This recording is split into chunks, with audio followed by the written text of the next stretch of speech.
Hey my YouTube family, कैसे हैं आप सब। आई होप आप सब अच्छे होंगे, घर में स्वस्थ होंगे। चलो कहानी को आगे बढ़ाते हैं। रुद्र और किट्टू की कहानी को। एपिसोड 6। नील और निहाल दोनों गार्डन में बैठ के बातें कर रहे थे। नील ने कहा, जो भी हो निहाल, भूख तो लग रही है और सोनम का बनाया हुआ खाना खाने की हिम्मत नहीं है। अब क्या करें। निहाल ने कहा, भाई तू यहाँ रहता है, मुझे पता होगा खाने का अरेंजमेंट कैसे करना है। मुझे क्या पता। नील ने कहा, बियर पिएगा। निहाल, पी लूंगा, कुछ खाने के लिए भी ले आना। नील उठा, अपने कमरे में चला गया। वहां जाकर उसने कुछ बियर की बोतल ली।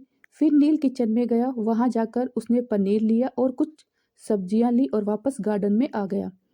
नील ने एक बोतल निहाल को दी और बॉनफायर पर पनीर टिक्का बनाने लगा। फिर उसने पनीर टिक्का बनाकर निहाल को पास किया। निहाल ने बियर और पनीर देखकर कहा, अब मजा आ गया। नील, एक बात माननी पड़ेगी, तू मेरा और रुद्र का बिल्कुल बड़े भाई की तरह ध्यान रखता है। नील ने यह सुनकर मुस्कुरा दिया। वह दोनों बातें कर रहे थे और पीछे रुद्र खड़ा था। रुद्र उन दोनों को देख रहा था, लेकिन रुद्र की हिम्मत नहीं थी उन दोनों के पास चला जाए। रुद्र ने उन्हें देखा और वापस जाने लगा। तभी निहाल ने आवाज लगाई, आजा, तू भी आजा। अब क्या हमसे दुश्मनी हो गई, जो हमारे पास आता ही नहीं है। आजा, कुछ नहीं कहेंगे किट्टू के बारे में। रुद्र भी उन दोनों के पास जाकर बैठ गया। नील ने रुद्र को भी एक बोतल और पनीर टिक्का पास किया। रुद्र ने बियर और पनीर ले लिया। निहाल नहीं चिढ़ाने हुए कहा, क्या हुआ, तूने भी सोनम के हाथ का खाना नहीं खाया। रुद्र ने ना गर्दन हिला दी। नील को इस बात पर हंसी आ गई। वह जोर जोर से हंसने लगा। नील को हंसता हुआ देख निहाल भी हंसने लगा। उन दोनों को हंसता हुआ देख रुद्राक्ष के चेहरे पर भी बस हल्की सी मुस्कुराहट आ गई, जो बहुत दिनों बाद आई थी। तीनों बैठकर बातें करने लगे। तीनों खुश थे। सोनम उन तीनों को देखकर अंदर ही अंदर जल भुन रही थी। उसे रुद्र पर बहुत गुस्सा आ रहा था। उसने खुद से कहा, रुद्र खुद को समझता क्या है।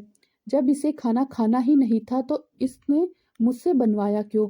मैं कोई इसकी नौकरानी हूँ।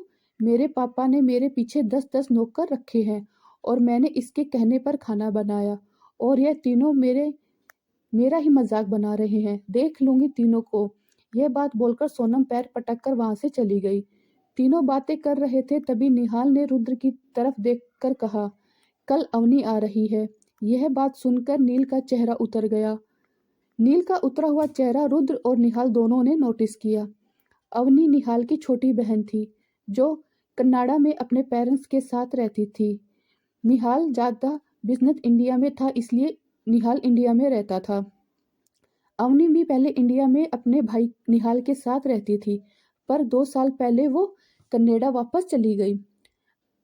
अब आगे। तीनों बहुत दिनों बाद साथ में बैठे थे। तीनों ने कुछ पुरानी ताजा यादा ताजा की। तीनों ने बहुत ज्यादा पी ली थी। तीनों कुछ को होश नहीं था। तभी रुद्राक्ष लड़खड़ाते हुए उठा और बोला, चलो गुड नाइट। वह अपने कमरे की तरफ चला गया। रुद्राक्ष को इतना भी याद नहीं था कि उसके कमरे में किट्टू है। रुद्र नशे में अपने कमरे में चला गया। कमरे में जाकर उसने किट्टू को अपने बेड पर देखा तो उसके मुंह से निकल गया, यह कौन है। दूसरी तरफ नील भी अपने कमरे में चला गया था। नील अपने कमरे में तो चला गया था, पर नील को नींद नहीं आ रही थी। नील बेचैनी से बेड पर इधर उधर करवट ले रहा था। फिर वह उठा और खिड़की के पास जाकर खड़ा हो गया। उसने आंखों को बंद की तो उसे अवनी का चेहरा दिखाई दिया। फ्लैशबैक। रुद्र का ऑफिस। अवनी, नील, मैं आपसे बहुत प्यार करती हूँ, बहुत प्यार। आप मेरे प्यार को समझते क्यों नहीं। नील ने गुस्से में अवनी की बाजू को पकड़ी और कहा, तुमसे 9 साल बड़ा हूँ, तुम मुझे प्यार करती हो। मैं कोई बड़ा बिजनेसमैन नहीं हूँ, ना मेरे पास बहुत सारा पैसा है। एक मामूली सा बॉडीगार्ड हूँ। रुद्राक्ष का तुम मुझसे प्यार के दावे कर रही हो, 2 दिन मेरे साथ नहीं रह पाओगी, समझी। इसलिए अपने खोखले दावे अपने पास रखो और जाओ यहाँ से। अवनी नम आंखों से, मैं सच बोल रही हूँ नील, मैं आपसे सच में बहुत प्यार करती हूँ। मैं आपके साथ हर कंडीशन में रह लूंगी। कहीं भी रह लूँगी, प्लीज़ मुझे एक्सेप्ट कर लो। मैं नहीं रह पाऊँगी आपके बिना। अवनी की बात सुनकर नील और ज़्यादा गुस्सा आ गया। उसने कहा, अभी कुछ महीने पहले तुम्हारा स्कूल खत्म हुआ है और तुम इस प्यार-व्यार के चक्कर में पड़ गई। तुम्हें कुछ अक्ल है कि तुम्हारे भाई को पता चलेगा तो तुम्हारी खैर नहीं। तुम्हें अपने भाई से डर नहीं लगता? वह अवनी को भी थोड़ा गुस्सा आ गया। उसने चिल्लाकर कहा, नहीं लगता किसी से डर और नहीं लगता किसी से भी नहीं। मैंने सोच लिया मुझे आपके साथ ही अपनी ज़िंदगी बितानी है। बस मैं आपके अलावा किसी और से शादी नहीं करूँगी। आप आज नहीं तो कल मुझे अपना ही लेंगे और अगर आपने मुझे नहीं अपनाया तो मैं अपनी जान दे दूँगी। नील ने अवनी के दोनों बाजू को पकड़ा और उसे दीवार से लगा दिया। अवनी गुस्से से नील की आंखों में देख रही थी। नील ने गुस्से में कहा, नील को धमकी दे रही थी। धमकी दोगी मुझे? जान प्यारी नहीं है? मरना चाहती हो? मन कर रहा है मरने का? तो चलो यह धमकी अपने भाई के सामने दो। नील अवनी का हाथ पकड़कर निहाल के कैबिन में ले गया। कैबिन में रुद्राक्ष और निहाल किसी मीटिंग को लेकर बातें कर रहे थे। तभी अचानक से कैबिन का दरवाजा खुला। नील अवनी के साथ कैबिन में आ गया। उसने अवनी का हाथ बहुत रूडली छोड़ते हुए कहा, नील संभालो अपनी बहन को, पागल हो गई है, मरना चाहती है। निहाल और रुद्राक्ष सवालिया भरी नजरों से नील और अवनी को देखने लगे। नील ने गुस्से में कहा, अवनी को मुझसे प्यार हो गया है। इसका स्कूल अभी अभी खत्म हुआ है और यह मुझसे प्यार के दावे कर रही है। इस पागल लड़की को यह भी नजर नहीं आ रहा कि मैं इससे 9 साल बड़ा हूँ। अवनी को तो बस लगातार रोए जा रही थी। नील की बातें सुनकर निहाल को गुस्सा आ गया। उसने अवनी को मारने के लिए अपना हाथ उठा लिया, लेकिन उसका हाथ रुद्राक्ष हवा में ही रोक दिया। निहाल, पागल हो गए हो? अवनी पर हाथ उठाओगे? नील ने गुस्से में कहा, हाँ उठाने दो। 2-4 थप्पड़ पड़ेंगे तभी इसे अक्ल आएगी, तभी इसके सर से प्यार का भूत उतरेगा। आई बड़ा जान देने वाली। अवनी तो बस रोए जा रही थी। अवनी इसलिए भी रो रही थी क्योंकि नील ने उसका प्यार एक्सेप्ट नहीं किया, बल्कि उसके भाई के सामने उसके प्यार की इंसल्ट भी कर दी। निहाल ने गुस्से से अवनी की तरफ देखकर कहा, तुम कल कनाडा जा रही हो, मम्मी पापा के पास। अब तुम यहाँ नहीं रहोगी। अब घर जाओ और जाकर अपना सामान पैक करो। अवनी तो बस रोए जा रही थी। अवनी कुछ बोलने वाली ही तभी निहाल ने उसे हाथ दिखाकर रोक दिया और कहा, मैं कुछ सुनने के लिए मूड में नहीं हूँ। जो कह रहा हूँ करो, जाओ यहाँ से। अवनी रोते हुए, मुझे कनाडा नहीं जाना, मुझसे नील से शादी करनी है। ये सुनकर निहाल का गुस्सा और भी बढ़ा जा रहा था। रुद्राक्ष ने सिचुएशन संभालते हुए कहा, नील, निहाल, तुम दोनों बाहर जाओ, मैं अवनी को समझाता हूँ। दोनों बाहर आ गए। निहाल नील को गुस्से से घूर रहा था। एक भाई होने के नाते नील को घूरना निहाल का हक था। नील ने निहाल को गुस्से से घूरते हुए देखकर कहा, क्या तुझे क्यों गुस्सा दिखा रहा है? मुझे क्यों गुस्सा दिखा रहा है? मैंने क्या किया? उल्टा मैंने तो तेरी बहन को गलत करने से रोका। निहाल रिटल्ट होकर, नील, इतनी अट्रैक्ट बॉडी तेरी, इतना हीरो बनकर घूमना है, इतना किलर लुक देता है तो कोई भी लड़की अट्रैक्ट हो जाएगी। मेरी बहन भी हो गई, क्या करूं? अपने आप को नहीं देखता? इतना स्मार्ट बनकर आना जरूरी? ऑफिस में एक गन भी होती है तेरे हाथ में और तूने आधे से ज्यादा लड़कियों को पागल किया हुआ है। मुझे तो कोई देखता ही नहीं। बस आगे। नील ने निहाल से कहा, क्यों नहीं? तुझे कोई क्यों नहीं देखता? वो है ना तेरी बंदरिया शक्ल की, वह तो देखती है ना तुझे। निहाल, तू क्या मुझे चिढ़ा रहा है? मतलब तू ज्यादा स्मार्ट है, गुड लुकिंग है, डैशिंग है तो मुझे चिढ़ आएगा? दोनों बाहर खट्टी मीठी बातें कर रहे थे। अंदर रुद्राक्ष अवनी को समझा रहा था। रुद्राक्ष, अवनी यहाँ बैठो। रुद्राक्ष ने अवनी को सोफे पर बैठा दिया। रुद्र ने कहा, अवनी, तुम अभी बहुत छोटी हो, तुम्हें प्यार व्यार का मतलब नहीं पता।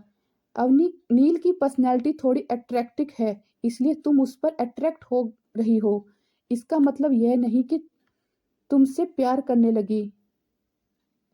मेरी बात मानो, तुम अभी पढ़ाई पर ध्यान दो। अवनी ने रोते हुए कहा, नहीं रुद्र भैया, मैं सच कह रही हूँ, मुझे नील बहुत पसंद है।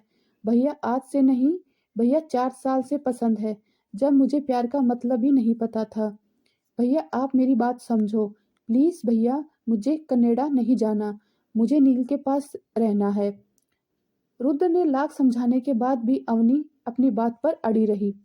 आखिर में रुद्र ने कहा, ठीक है, तुम अभी कनाडा चली जाओ, जब वापस आओगी मैं तुमसे प्रॉमिस करता हूँ तुम्हारी और नील की शादी कर दूंगा। अभी तुम अपनी पढ़ाई पूरी करने के लिए कनाडा चली जाओ। अवनी को रुद्र की बात सही लगी। उसने रुद्र की बात मान ली और कनाडा जाने के लिए तैयार हो गई। रुद्र ने प्रॉमिस अवनी को कनाडा भेजने के लिए किया था। रुद्र को लगा अवनी अभी बच्ची है, कनाडा जाएगी, फ्रेंड बनाएगी तो नील को भूल जाएगी और उसे अपना प्रॉमिस पूरा नहीं करना पड़ेगा। अवनी जानती थी कुछ भी हो जाए रुद्र अपना प्रॉमिस नहीं तोड़ेगा। 2 दिन बाद अवनी को कनाडा जाना था। निहाल किसी मीटिंग में बिजी था तो रुद्र ने नील को अवनी को एयरपोर्ट छोड़ने के लिए कह दिया था। नील ने पहले तो रुद्र को मना कर दिया, लेकिन रुद्र ने बहुत ज्यादा फोर्सफुली बोलने पर नील अवनी को एयरपोर्ट छोड़ने के लिए तैयार हो गया। नील ने अवनी को उसके घर से पिकअप किया और दोनों कुछ घंटों में एयरपोर्ट पहुंच गए। इस बीच दोनों ने आपस में कोई बात नहीं की। अवनी ने नील की तरफ देखा भी नहीं। अवनी बहुत उदास थी, वह कनाडा नहीं जाना चाहती थी। अवनी ने अपना ट्रॉली बैग गाड़ी से उतारा और नील को बिना बाय बोले हुए जाने लगी। नील अवनी को जाता हुआ देख रहा था। अवनी करीबन 20 कदम ही चली होगी, रुक गई और फिर वह पीछे पलटकर धीरे धीरे नील के पास आ गई। अवनी धीरे धीरे नील के एकदम पास आई। नील ने एक हाइट नेक व्हाइट कलर की टी शर्ट पहनी हुई थी। अवनी अपने पंजों के बल उठी और उसने नील के गले में टी शर्ट को जरा सा नीचे किया और अपना चेहरा उसके पास ले गई। अवनी नील की खुशबू को महसूस करने लगी। अवनी ने आंखें बंद की हुई थी, फिर भी उनकी आंखों में एक बूंद निकल गया। अवनी बस नील की खुशबू को अपने अंदर समेटना चाहती थी। अवनी ने ऐसा करने की उम्मीद नील को बिल्कुल नहीं थी। नील के दिल की धड़कन बढ़ गई, उसके रोंगटे खड़े हो गए, उसे अजीब सा महसूस होने लगा, बॉडी में हलचल होने लगी। उसे समझ नहीं आया वह अवनी को अपने से दूर कैसे करे। नील को समझ नहीं आ रहा कि वह कैसे रिएक्ट करे। वह हमेशा अवनी पर गुस्सा करता था, पर आज उसे अवनी पर ना चाहकर भी गुस्सा नहीं आ रहा था। करीबन 2 मिनट बाद अवनी अपने सेंस में आई और 2 कदम पीछे हटकर उसने नील के गाल पर एक चांटा जड़ दिया। फिर बिना पीछे पलटे अपना सामान लेकर एयरपोर्ट के अंदर चली गई। नील तो बस फ्रीज हो गया। उसके साथ अभी 2 मिनट 3 मिनट पहले क्या हुआ उसे समझ नहीं आ रहा था। उसने अपने गाल पर हाथ रखा और आसपास देखा, आसपास कोई नहीं था। फिर उसने राहत की सांस ली। मन में कहा, चलो अच्छा किसी ने देखा नहीं, वरना कोई क्या कहता। 5 फुट 3 इंच की हल्की दुबली पतली लड़की 6 फीट के हट्टे खट्टे लड़के को चाटा मार दिया। फिर नील ने अपनी आंखों पर गोगल्स चढ़ाया और गाड़ी में बैठकर वापस आ गया। Flashback and. नील ने आंखें खोली, फिर अपने गाल पर हाथ रखा और एक मुस्कुराहट के साथ खुद से कहा, थी तो हल्की सी, पर चाटा तो तेज मार गई, पागल कहीं की लड़की। दूसरी तरफ रुद्राक्ष किट्टू को देखकर सोच रहा कि यह कौन मेरे बेड पर सो रही है। फिर वह धीरे धीरे किट्टू के पास गया। उसने थोड़ा सा ब्लैंकेट हटाकर देखा, उसके चेहरे पर एक मुस्कुराहट आ गई। उसने एक प्यारी सी मुस्कुराहट के साथ कहा, यह तो मेरी बीवी है, सो रही है, कितनी प्यारी लगती है यह सोते हुए, एकदम मासूम खरगोश की तरह। रुद्राक्ष होश में नहीं था, इसलिए वह भी बेड पर किट्टू के पास लेट गया और उसने किट्टू को बाहों में उठाकर अपने ऊपर लेटा लिया। किट्टू बहुत ज्यादा थकी हुई थी, उसे महसूस हुआ, लेकिन थकावट की वजह से उसे लगा वो सपना देख रही है, इसलिए किट्टू ने रिएक्ट नहीं किया। रुद्र ने किट्टू का माथा चूमते हुए कहा, मैं बहुत तंग करता हूँ ना तुम्हें, परेशान करता हूँ, ठीक से बात नहीं करता, हमेशा गुस्सा करता हूँ, मैं बहुत बुरा हूँ ना Kittu. Thank you for watching my story video. Please guys, आपको स्टोरी कैसी लगी प्लीज़ कमेंट कर ज़रूर बताना और मेरे चैनल को सब्सक्राइब भी करना।